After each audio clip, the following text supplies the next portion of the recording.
Hello प्यारे साथियों, स्वागत है आप सभी लोगों का मैथ भाई विशाल भारती सर में। तो देखिए, आपका 6 फरवरी फर्स्ट शिफ्ट का ये आपका प्रश्न पत्र है और बहुत ही इम्पोर्टेंट होने वाला है। आप जिन बच्चों ने पूरा सॉल्व प्रश्न कर लिया है, आप मिला लीजिए कि आपका उत्तर सही है कि नहीं सही है। ठीक है, और आप इससे रिलेटेड जो भी आपका और भी जो बेस्ट इससे जो सवाल बनेगा वो भी मैं आपको यहाँ पर दे दूँगा, जिससे आने वाले जो एग्ज़ाम में आपको और ज़्यादा बेनिफिट होगी। तो चलिए बिना देर के वीडियो को शुरू करते हैं। तो क्या है, देखिए पहला प्रश्न पूछा गया है, भारतीय संविधान के किस अनुच्छेद में राष्ट्रपति के महाभियोग की प्रक्रिया का उल्लेख किया गया। देखिए, जब मैं आपको शुरू में ही पढ़ा रहा था तो मैंने आपको देखिए बताया था कि संविधान में जो ये राष्ट्रपति उपराष्ट्रपति वाला जो पार्ट है उससे सवाल देखिए ज़रूर आएगा, और देखिए आया भी इस बार।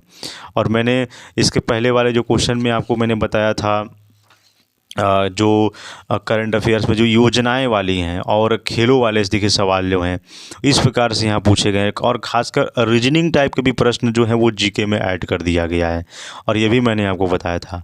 और एक और बात मैंने आपको बताई थी कि इस बार का जो करंट अफेयर्स का जो प्रश्न है वो स्टैटिक जीके के अकॉर्डिंग पूछा जा रहा है ना।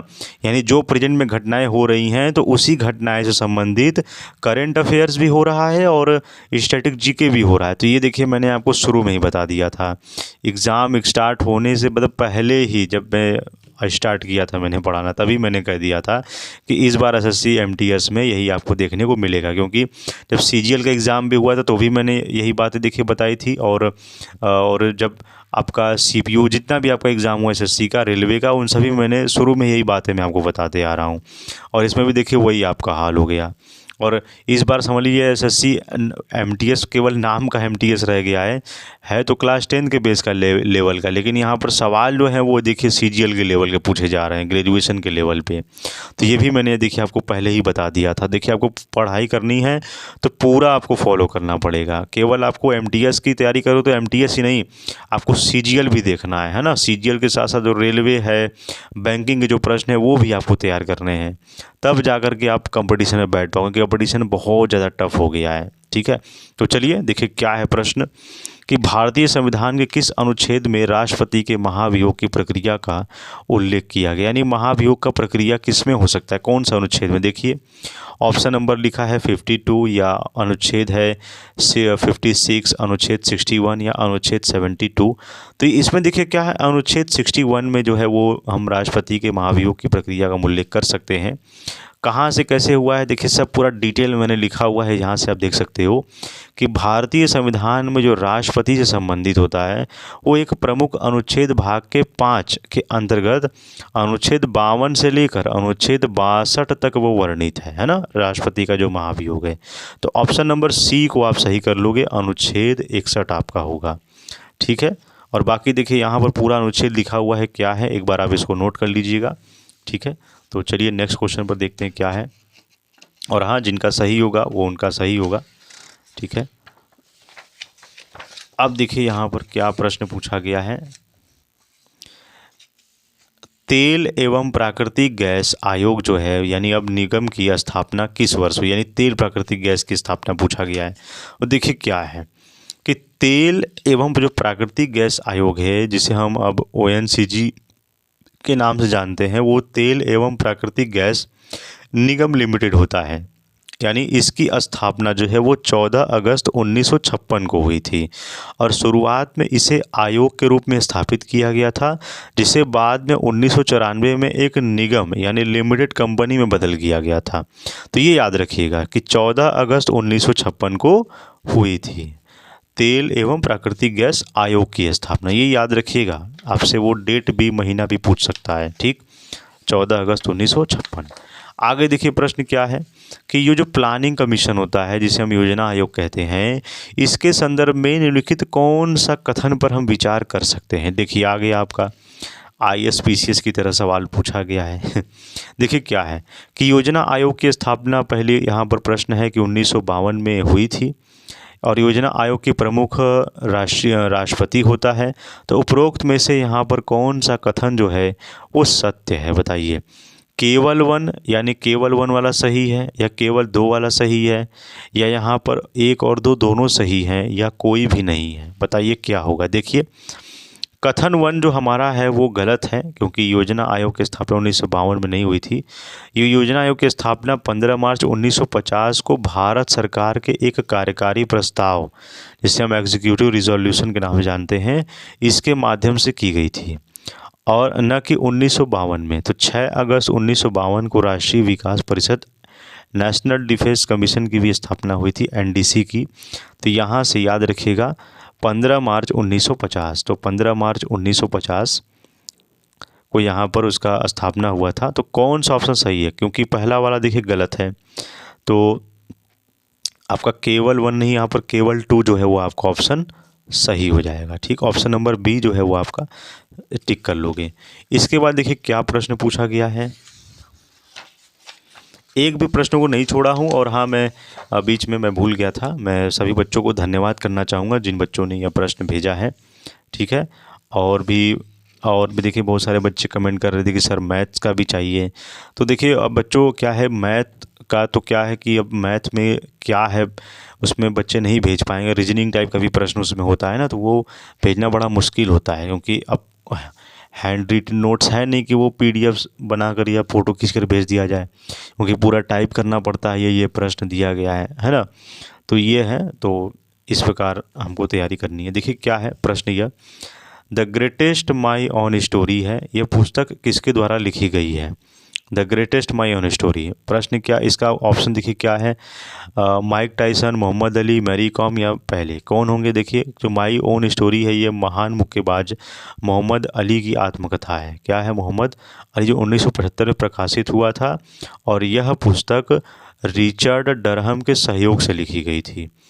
ठीक है, यह किसके द्वारा लिखी गई थी, तो यहाँ पर तो पहले the greatest my own story पुस्तक किसके द्वारा लिखा गया है ये पूछा गया है।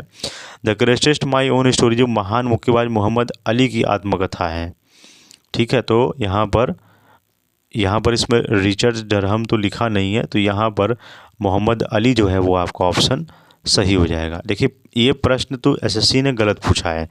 यहाँ पूछा गया कि किसके द्वारा लिखी गई है, तो यह रिचर्ड डरहम के द्वारा लिखी गई, लेकिन इसमें ऑप्शन तो है ही नहीं, है ना। तो इस प्रकार भी एसएससी का यहाँ पर कच्चा चिट्ठा दिख जाता है। 2019 में जारी 20 रुपये के नए सिक्के का कुल वजन कितना है। बताइए, ये सवाल कितनी बार पूछ चुका है, मैंने आपको अलग अलग सीट में देखिए बताया है कि 2019 में जारी 20 रुपये के नए सिक्के का कुल वजन कितना होता है। 7.54 ग्राम, या 8.54 ग्राम, या ये 9.54, या 6.54 ग्राम, क्या होगा। भारत सरकार ने मार्च 2019 में 20 रुपये का नया सिक्का पेश किया था, ये याद रखिएगा, सन 2019 में पेश किया गया था, है ना। और इस सिक्के की विशेषता निम्नलिखित है, क्योंकि इसमें वजन है, यानी इस सिक्के का कुल वजन 8.54 ग्राम है। जो 20 का या आपका जो नया सिक्का निकला था 8.54 ग्राम, यानी 8.5 ग्राम के लगभग यह है। तो ऑप्शन नंबर बी जो है वो आप यहाँ से सर्कल कर लोगे। ठीक, आगे देखिए प्रश्न क्या है। प्रश्न है कि स्टेट बैंक ऑफ मैसूर का भारतीय स्टेट बैंक में विलय किस वर्ष हुआ था। यानी जो स्टेट बैंक ऑफ मैसूर है इसका विलय भारतीय स्टेट बैंक में कब हुआ था। ऑप्शन देखिए क्या है कि 2013, 2015, 2017, 2019, कौन सा ऑप्शन सही हुआ। देखिए आधिकारिक विलय जो है वो तो 1 अप्रैल 2017 को हुआ था, और बड़े विलय का हिस्सा था, यानी यह केवल अकेले बैंक का विलय नहीं था। 1 अप्रैल 2017 को एसबीआई के 5 सहयोगी बैंकों में, जहां पर एसोसिएट बैंक कहते हैं हम इसे, यह भारतीय बैंक जो है बीएमबी और तथा एक साथ एसबीआई में विलय किया गया था। तो यहाँ से आपका 1 अप्रैल 2017 को यह भारतीय स्टेट बैंक जो है वह विलय हुआ था। तो 2017 को आप यहाँ से ऑप्शन नंबर सी को आप टिक लगा लोगे। बाकी यहाँ पर जो फैक्ट मैंने लिखा हुआ है इसको आप यहाँ से पढ़ सकते हो। ठीक है, स्क्रीनशॉट ले लीजिएगा इसका आप। आगे देखिए क्या है पूछा गया प्रश्न। हाँ, ये इकोनॉमिक्स से थोड़ा सवाल देखिए इस बार शिफ्ट में इसमें पूछा गया है कि स्टील इस्पात के दुनिया में कौन सा अधिक उपयोग की जाने वाली दूसरी प्रमुख धातु कौन सी है। ऑप्शन देखिए तांबा, एल्युमिनियम, जस्ता, सोना। तो याद रखिए एल्युमिनियम है ना, एल्युमिनियम बी आपका सही हो जाएगा। प्रश्न संख्या देखिए कि मेगास्थनीज किसका राजदूत था। सिकंदर का, या सेलुकस निकेटर का, या दारा प्रथम का, या एटियोकस का, बताइए क्या होगा। तो मेगास्थनी जो है एक यूनानी शासक सेल्यूकस प्रथम निकेटर का एक राजदूत था। उसे सेल्यूकस ने चंद्रगुप्त मौर्य के दरबार में भेजा था, जहां उसने पाटलिपुत्र में रहने वाले प्रसिद्ध पुस्तक इंडिका लिखी थी। तो ये याद रखिएगा, बहुत इंपॉर्टेंट प्रश्न है। ठीक है, मैथिली शरण मेगास्थनीज किसका राजदूत था, तो ये याद रखिएगा, ये सेल्यूकस प्रथम निकेटर। ठीक है, तो ऑप्शन नंबर बी जो है वो आपका सही हो जाएगा। इसके बाद देखिए प्रश्न क्या पूछा गया है कि क्रिकेट में पॉपिंग शब्द का प्रयोग किसके लिए किया जाता है। बहुत इंपॉर्टेंट है, बैट या तीसरे घेरा या क्रीज या गेंद। तो क्रिकेट में खेल में पॉपिंग क्रीज यह रेखा होती है जो स्टंप के सामने समानांतर रेखा खींची जाती है। इसके मुख्य बिंदु निम्नलिखित होते हैं।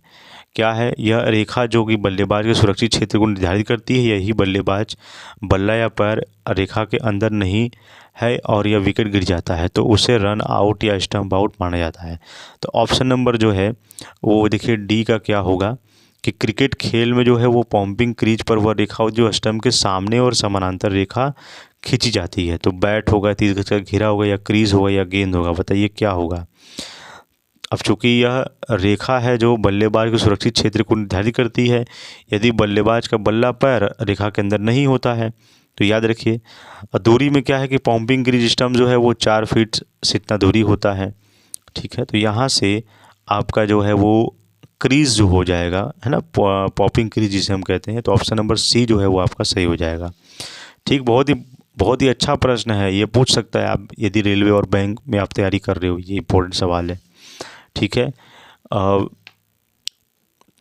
निम्नलिखित में से किस खिलाड़ी को आमतौर पर हेलमेट पहनने की आवश्यकता नहीं होती है। विकेट कीपर को, बेसबॉल कैच को, क्रिकेटर बॉलर को, या गोलकीपर को। याद रखिए क्रिकेट बॉलर को जो है वो विकेट में गेंदबाजी करते समय गेंदबाज को हेलमेट पहनने की आवश्यकता नहीं होती है।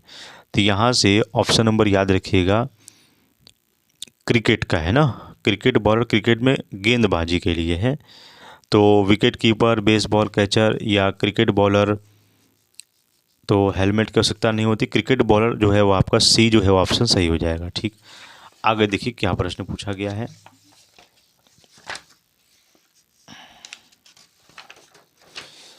हाँ, एक भी प्रश्न नहीं छोड़ना है प्यारे बच्चों। ठीक है, और आपको पूरा आपने आपने किया होगा, जो माइनस मार्किंग रहा होगा तो आपने कुछ छोड़ा भी होगा। देखिए क्या है प्रश्न, लक्षद्वीप समूह किस महासागर में स्थित है। बंगाल की खाड़ी में, अरब सागर में, हिंद महासागर में, या प्रशांत महासागर में, बताइए कहाँ पर है ये। तो याद रखिए जो लक्षद्वीप समूह है वो अरब सागर में है। कहाँ पर है, अरब सागर का है। ठीक है, तो यहाँ से ऑप्शन नंबर बी को आप यहाँ से सर्कल कर लोगे। ठीक है, बाकी देखिए मैंने डिटेल में लिखा हुआ है, इसको आप पूरा पढ़ लीजिएगा क्या है। आगे आइए कि महामस्तकाभिषेक जो है इसका उपयोग मुख्य रूप से किन राज्य में किया जाता है। जो आयोजन है यहाँ पर महामस्तकाभिषेक हम बोलते हैं, यह राजस्थान, तमिलनाडु, कर्नाटक या मध्य प्रदेश, बताइए। महामस्तकाभिषेक जो है वो जैन धर्म का एक अत्यंत महत्वपूर्ण जो है वो एक भव्य उत्सव है। इसके मुख्य बिंदु इस प्रकार है। तो जैन धर्म का यह है, और स्थान क्या है, यह उत्सव कर्नाटक के हासन जिले में से श्रवण बेलागोला में यह आयोजित किया जाता है। तो कहाँ पर है यह, कर्नाटक का, यानी यहाँ से ऑप्शन नंबर सी जो है वो आपका सही हो जाएगा। ठीक, उसके बाद देखिए प्रश्न क्या है कि वर्ष 1932 में महात्मा गांधी द्वारा किस आंदोलन को दोबारा द्वितीय चरण शुरू किया जाएगा। ऑप्शन है असहयोग आंदोलन, सविनय अवज्ञा आंदोलन, या भारत छोड़ो आंदोलन, या खिलाफत आंदोलन। क्या होता है देखिए, सविनय अवज्ञा आंदोलन जो है 1932 में दोबारा शुरू जो यहाँ पर होना भारतीय राष्ट्रीय आंदोलन की एक महत्वपूर्ण घटना थी। और जो प्रथम चरण और विराम जो है वो सविनय अवज्ञा आंदोलन की शुरुआत 1930 में दांडी मार्च के साथ हुई थी। हालांकि 1931 में गांधी डरविन समझौते के बाद इसे स्थगित जो है वो कर दिया गया था, ताकि गांधी जी लंदन में दूसरे गोलमेज सम्मेलन में भाग ले सकें, है ना। तो ये उन्होंने यहाँ पर काम किया। इसके बाद कि दोबारा शुरुआत जो है वो गोलमेज सम्मेलन के विफल होने और ब्रिटिश सरकार द्वारा दमनकारी नीतियां जारी देखने के कारण गांधी जी ने जनवरी 1932 में भारत लौटने ही इस आंदोलन का दूसरा चरण, जिसे पार्ट 2 हम कहते हैं उन्होंने शुरू किया। अब आगे देखिए प्रश्न क्या पूछा गया है कि अंतर्राष्ट्रीय अंतरिक्ष स्टेशन ISS जो है वो 24 घंटे में पृथ्वी के कितने चक्कर लगा सकता है। ठीक है, ऑप्शन नंबर देखिए यहाँ से 1 चक्कर, 8 चक्कर, 16 चक्कर या 24 चक्कर। याद रखिए चक्करों की जो संख्या है वो हर 24 घंटे में पृथ्वी को लगभग 15.5 से 16 चक्कर लगाता है। और समय क्या है, इसे पृथ्वी का 1 चक्कर पूरा करने में 90 से 93 मिनट का समय लगेगा। तो ये बताइए इसमें क्या कौन सा ऑप्शन सही है। 24 घंटे में यहाँ पर हमारा है, 24 घंटे में पृथ्वी का चक्कर लगभग 15.5 से 16 चक्कर लगता है। तो 24 घंटे में पृथ्वी के कितने चक्कर लगाएगा, जो 24 घंटे में 16 बार। कितनी बार, 16 बार। ऑप्शन नंबर सी जो है वो आपका सही हो जाएगा। ठीक, इसके बाद देखिए प्रश्न क्या है। हाँ, अगस्त 2025 तक के आंकड़ों के अनुसार भारत की पंचायती राज संस्थाओं में निर्वाचित महिला प्रतिनिधियों की संख्या कितने लाख से अधिक हो गई। बहुत इंपॉर्टेंट प्रश्न, ये सवाल देखिए पूछा गया है। सारे ही पूछे गए लेकिन बहुत इंपॉर्टेंट प्रश्न है। बहुत सारे बच्चे इसमें कंफ्यूज रहे होंगे, डेसिमल में दिया है कैसे करें। देखिए यहाँ पर 10.5 लाख है, 12.5 लाख है, या 14.5 लाख है, या 18.5 लाख है। तो ये 2026 के एक आंकड़ों के अनुसार जो है भारत का एक पंचवटी राज्य सभ्यताओं में निर्वाचित महिला प्रतिनिधियों की संख्या होती है। तो भारत की पंचायती राज तो कितनी होंगी, देखिए कि भारत सरकार और सूचना कार्यालय PIB द्वारा जारी नवीनतम आंकड़ों के अनुसार भारत में वर्तमान 14.5 लाख से अधिक निर्वाचित महिला और प्रतिनिधि EWS हैं। और इस संख्या भारत की पंचायती राज संस्थाओं में कुल निर्वाचित प्रतिनिधियों का लगभग 46% है। और आरक्षण का विस्तार, हालांकि 7वें संविधान संशोधन द्वारा न्यूनतम 33% वार्षिक आरक्षण जो है यहाँ पर आरक्षण 33% आरक्षण अनिवार्य है, लेकिन भारत के 21 राज्यों से इसे बढ़कर 50% कर दिया गया है। और इन राज्यों में बिहार, राजस्थान, मध्य प्रदेश और कर्नाटक जैसे राज्य जो हैं वो शामिल हैं। ठीक, तो यहाँ पर देखिए अब नेक्स्ट क्वेश्चन क्या है। यहाँ पर इसका मैंने आंसर लगा दूं तो जो भारत में वर्तमान में 14.5 लाख से अधिक निर्वाचित यहाँ पर महिला है, तो 14.5 लाख यहाँ पर टिक लगा लोगे। ठीक, आगे देखिए उत्तराखंड में कुंभ मेले का आयोजन कहाँ किया जाता है। उत्तराखंड में जो कुंभ मेला आयोजन कहाँ पर होता है, ऋषिकेश, हरिद्वार या बद्रीनाथ या टैगोर। बताइए बद्रीनाथ या देवप्रयाग है, हरिद्वार और ऋषिकेश में से कौन सा होगा। देखिए भारत में जो कुंभ मेला का कुल 4 स्थान लगता है। पहला है हरिद्वार, जैसे गंगा नदी है, उत्तराखंड में लगता है। प्रयागराज में है गंगा यमुना सरस्वती है, उज्जैन में शिप्रा नदी और नासिक में गोदावरी नदी। यानी जो मिला आपका वही आंसर। तो हरिद्वार जो है वो आपका उत्तराखंड में आपका नदी है, तो हरिद्वार पे आप टिक लगा लोगे। ठीक है, इसके बाद देखिए क्या प्रश्न पूछा गया है कि लाहौर में शालीमार बाग का निर्माण किस मुगल सम्राट ने कराया था।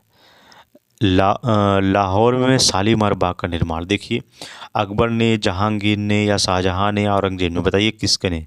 तो निर्माण का लगभग देखिए क्या है, 1641 1642 ईस्वी के दौरान जो है मुगल सम्राट जो है वो शाहजहां के शासनकाल में हुआ था। और ये जो है एक यूनेस्को जो है एक विरासत है, यानी इसकी ऐतिहासिक और कलात्मक सुंदरता के कारण जो है उसे 1971 में यूनेस्को विश्व धरोहर स्थल वो घोषित किया गया था। तो याद रखिएगा कि लाहौर में शालीमार बाग का जो निर्माण है वो मुगल सम्राट के कौन से मुगल सम्राट ने करवाया था। तो इसका निर्माण मुगल शाहजहां यानी जो मुगल सम्राट शाहजहां ने यह करवाया था। ऑप्शन नंबर सी को आप यहाँ से सही कर लोगे। इसके बाद देखिए प्रश्न क्या है कि फेफड़ों में ऑक्सीजन युक्त रक्त हृदय के बाएं अलिंद और किसके माध्यम से आता है। बताइए ऑप्शन है फुफ्फुस धमनी, जिसे हम पल्मोनरी आर्टरी यहाँ पर कहते हैं, या फुफ्फुस शिरा पल्मोनरी वेन, या महाधमनी या ऑरोटा भी हम कह सकते हैं, या महाशिर। ठीक है, यहाँ हम इसे वीना कावा भी इंग्लिश में बोलते हैं। तो देखिए क्या इसका आंसर होगा कि फुफ्फुस शिरा जो है यह शरीर की एकमात्र ऐसी शिरा है जो ऑक्सीजन युक्त शुद्ध रक्त ले जाती है। और यही प्रश्न आपका पूछा ही है कि फेफड़ों में ऑक्सीजन युक्त रक्त हृदय के बाएं दाएं, है ना, हृदय के बाएं अलिंद में किसके माध्यम से आता है? तो देखिए यह है फुफ्फुस शिरा, pulmonary veins. Option number B जो है वो आपका सही है। बायोलॉजी वाला प्रश्न देखिए पूछा गया है। ठीक, आगे देखिए प्रश्न क्या है कि दमित्र मेंडलीव ने अपनी आवर्त सारणी में तत्वों को मुख्य रूप से किस आधार पर व्यवस्थित किया गया था? देखिए क्या इसका ऑप्शन होगा। सामान्य राजनयिक गुण, परमाणु द्रव्यमान है, या परमाणु क्रमांक, या न्यूट्रॉनों की संख्या है, या केवल भौतिक अवस्था है? देखिए रूसी जो है रसायनज्ञ है यहाँ पर दमित्री मेंडलीव ने 1896 में इनकी आवर्त सारणी प्रमुख प्रस्तुत की थी और उनकी व्यवस्था के मुख्य सिद्धांत निम्नलिखित थे। तो वो सब अलग अलग आपका देखो मिल जाएगा डिफिनेशन। ठीक है, जब आप पढ़ोगे इसका पूरा डिटेल में तो आपको पूरा मिल जाएगा इसका।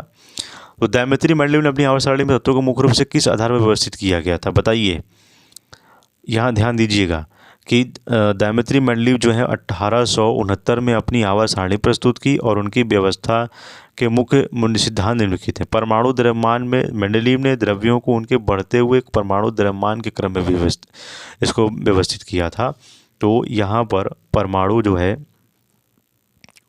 रासायनिक गुण, द्रव्यमान गुण, परमाणु द्रव्यमान, तो ये आपका ऑप्शन नंबर जो है ए आपका सही हो जाएगा। ठीक है, इसके बाद देखिए इसको पढ़ लीजिएगा, पूरा नोट भी कर लीजिएगा। आगे देखिए क्या है, जब कच्चे माल को संसाधित करके मूल्यवान उत्पादों में बदला जाता है तो यह गतिविधि किस क्षेत्र के अंतर्गत आती है? बताइए, निर्माण, विनिर्माण, व्यापार और रसद, सेवा क्षेत्र, या प्राथमिक क्षेत्र? देखिए क्या है, कच्चे माल से संबंधित जो है मूल्यवान उत्पादों में बदलने की जो गतिविधि है वो द्वितीयक क्षेत्र होता है। ठीक है, तो यहाँ से देखिए ऑप्शन दिया नहीं गया है, प्राथमिक दिया है, निर्माण, विनिर्माण। ठीक है, तो मूल्यवान उत्पादों में बदलने के लिए तो ये एसएससी देखिए ये बहुत ही ज़्यादा यहाँ पर गलत देखिए दिया गया है प्रश्न।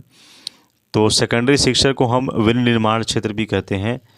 तो यहाँ पर विनिर्माण जो है वो ऑप्शन नंबर ए जो है वो आपका सही हो जाएगा। ठीक है, इसके बाद देखिए क्या प्रश्न पूछा गया है कि उस व्यक्ति या विचारधारा को क्या कहा जाता है जो यह मानता है कि ईश्वर हर जगह मौजूद है? तो उसे हम क्या कहते हैं? अनीश्वरवादी, सर्वेश्वरवादी, या संशयवादी, या आस्तिक? याद रखिए इसे हम पैंथेइस्ट भी बोलते हैं। ठीक है, तो यहाँ से सर्वेश्वरवादी, सर्वेश्वर, तो यहाँ से ऑप्शन नंबर बी जो है वो आपका सही हो जाएगा। इसके बाद देखिए प्रश्न क्या पूछा गया है, प्रश्न कि दिए गए वाक्यांश जो है वो त्याग करना या हार मान लेना, इसमें सबसे उपयुक्त विलोम शब्द पूछा गया है गिव अप का। तो एबेंडेंस, या मतलब त्यागना, या जारी रखना, बनाए रखना, या रोकना, या समर्पण करना? देखिए क्या है, यहाँ पर गिव अप में त्याग देना होता है तो इसे हम जारी रखना कह देंगे, यानी ऑप्शन नंबर कौन सा होगा आपका? जारी रखना, बनाए रखना। अब इसका उल्टा हमें लिखना है ना, तो यहाँ पर यही उल्टा आपका हो जाएगा, बी वाला सही है। ठीक, इसके बाद देखिए कितना प्रश्न भी है। ठीक है, लगभग कुछ प्रश्न और बचे हुए हैं। देखिए क्या है कि निम्नलिखित में हाइजीन जो है वो स्वच्छता की सही वर्तनी यानी स्पेलिंग हमें चूज करना है। ठीक है, तो क्या होता है हाइजीन की स्पेलिंग क्या होती है? Choose the correct spelling and word of hygiene. तो देखिए क्या है, यहाँ से ऑप्शन नंबर सी जो है HYGIENE होता है। ठीक है, ऑप्शन नंबर सी जो है वो आपका सही हो जाएगा। आगे देखिए प्रश्न क्या पूछा है कि निम्न दिए गए शब्दों में से जो खिलौना, बिखोरा, बिखेरना, फैलाना का सबसे उपयुक्त विलोम शब्द क्या होगा? तितर बितर करना, या इकट्ठा करना, या फैलाना, या विदा करना? देखिए क्या है, इकट्ठा करना, यानी गैदर मीन्स होता है इकट्ठा करना, तो गैदर, यानी ऑप्शन नंबर बी जो है वो आपका सही हो जाएगा। ठीक, आगे देखिए नीचे दिए गए वाक्यों के लिए एक सही युग्म में बनाना है। माई डैश, डैश में क्या भरेंगे? या I saw a dash, dash में क्या भरेंगे? देखिए तो डियर डियर, या डियर डियर, सब में डियर ही देखिए लिखा हुआ है, कौन सा ऑप्शन सही होगा? तो ये एक होमोनीम्स है जिसमें होमोफोन्स के शब्द होते हैं और इनका उच्चारण जो है वो साउंड समान होता है लेकिन उनकी स्पेलिंग और अर्थ जो है वो अलग अलग होता है, जिसे हम होमोफोन्स यहाँ पर कहते हैं। तो यहाँ पर डियर का डियर ही होगा, तो इस ऑप्शन को आप लगा दीजिए। ठीक है,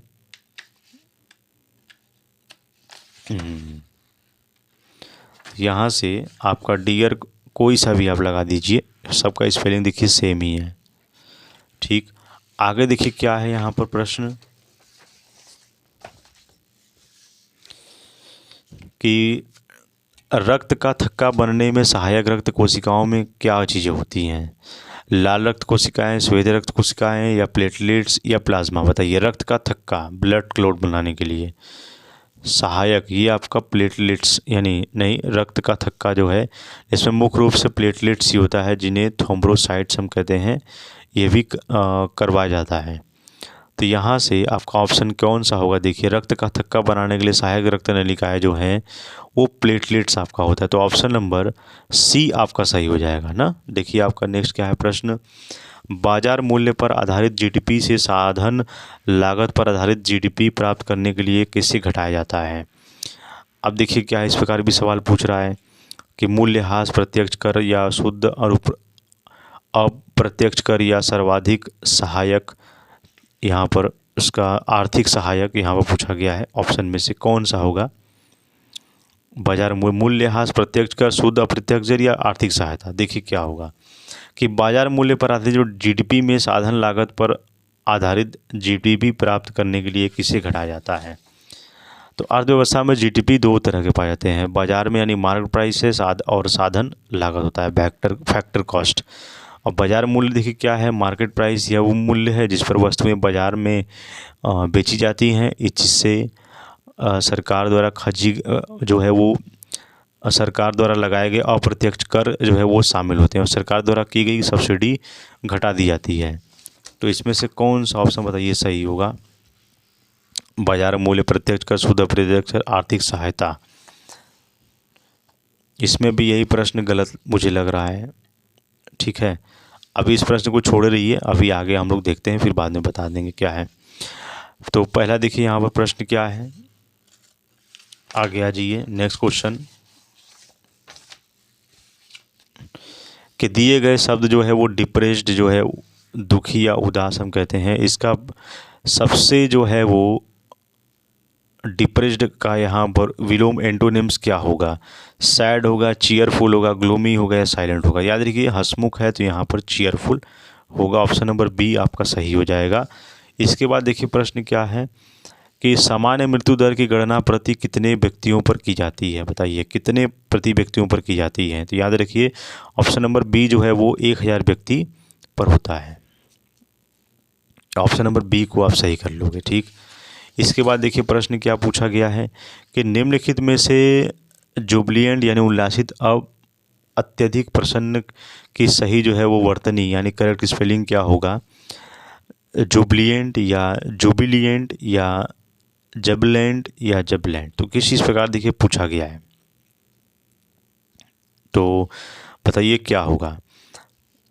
यहाँ पर निम्नलिखित में जुबिलिएंट अत्यधिक प्रसन्न की सही यानी करेक्ट स्पेलिंग क्या होगा? जुबिलिएंट, GUB, जुबिलेंट,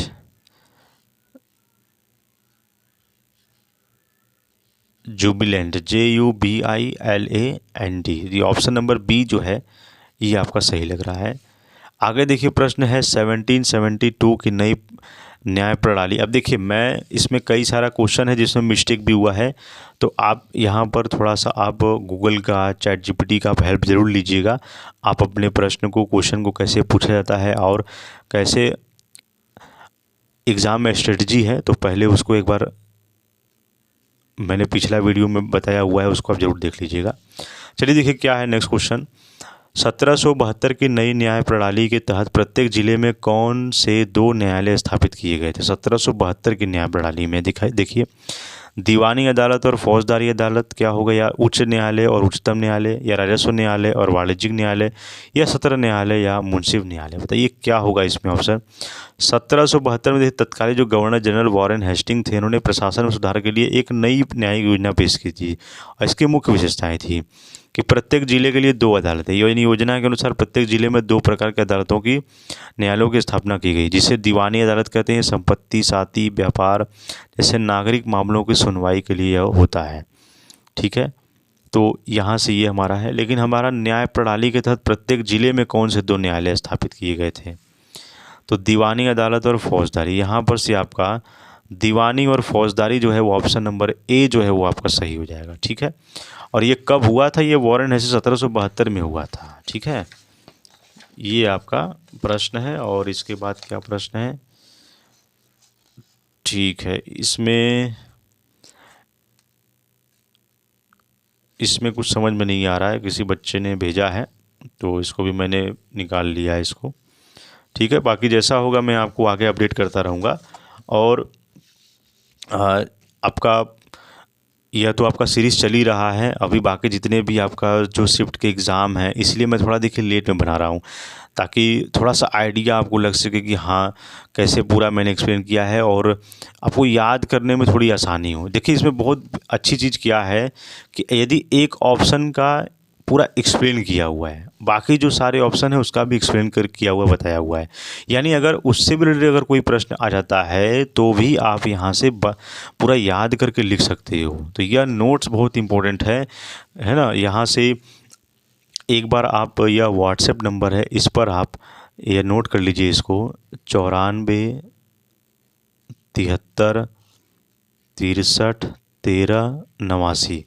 इस पर आप मुझे मैसेज कीजिएगा तो मैं आपको यहाँ पर पूरा PDF में आपको ज़रूर प्रोवाइड कराऊंगा, और केवल मात्र यहाँ पर 49 रुपीज़ में। ठीक है, केवल 49 रुपीज़ में आपको इंग्लिश का और जीके का, ये दो ऐसे देखिए चीज़ें MTS में देखिए आपका क्या है, रैंक आपका किससे बनेगा? इंग्लिश और जीके से ही बनेगा। तो इंग्लिश और जीके का आपको पूरा PDF और डेली नोट्स, डेली आपका क्लासेस, पूरा प्रॉपर स्ट्रेटजी, टाइम टेबल, सब कुछ मैं प्रोवाइड कराऊंगा। ठीक है, इस नंबर पे एक बार ज़रूर कांटेक्ट आप कीजिएगा। ठीक है, तो प्यारे साथियों यही था हमारा, और इसके बाद देखिए आपका वोकैबुलरी का वीडियो आएगा तो उसको भी आप ज़रूर देखिएगा। तो चलिए आपसे मिलते हैं नेक्स्ट वीडियो में। जय हिंद, जय भारत।